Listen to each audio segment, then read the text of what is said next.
Frères et sœurs en Christ, chers amis, le calendrier de l'Avent nous invite à porter notre regard vers l'imminence de Noël, à nous apprêter pour accueillir et célébrer la naissance de Christ. Cela a été dit et redit. Nous le faisons cette année dans un état d'esprit particulier.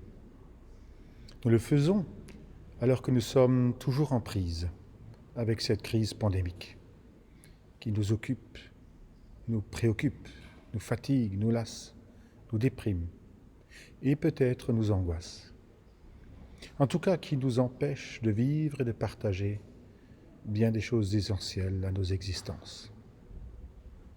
Le climat est morose et dépressif, et qui plus est pour bien des femmes, des hommes, des enfants, ce Noël devra être tronqué. On ne pourra pas se réunir pour fêter comme d'habitude, pas plus de 6. Il faut éviter de multiplier les contacts physiques, réduire ces accolades et embrassades qui disent l'affection qui nous lie les uns aux autres.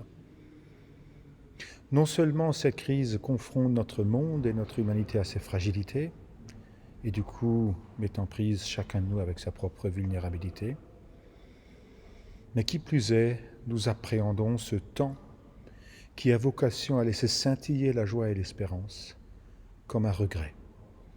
Comme si ce Noël ne pourrait être que bridé, qu'imparfait.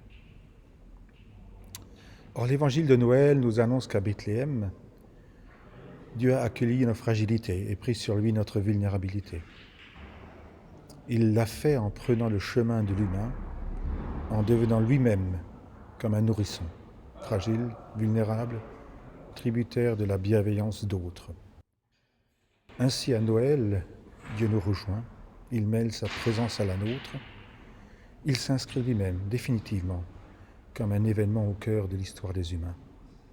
Désormais, il sera toujours un Dieu proche, une présence qui habite et qui bénit nos temps de fête et nos traversées, nos ascensions et nos descentes, notre grandir et notre vieillir, nos temps de solitude et nos moments de partage.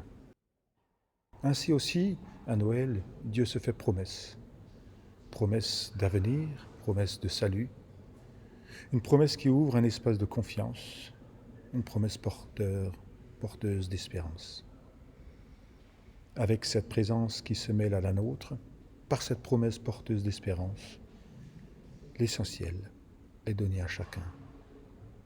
Dans cet esprit, que l'évangile de Noël éclaire nos esprits et vienne déposer en nos cœurs la paix de Dieu chantée par les anges, et que la promesse qui nous est donnée par cette naissance et le souffle d'espérance dont Christ est porteur apaise nos cœurs, illumine nos esprits et dirige nos pas vers celles et ceux qui sont confiés à notre compassion.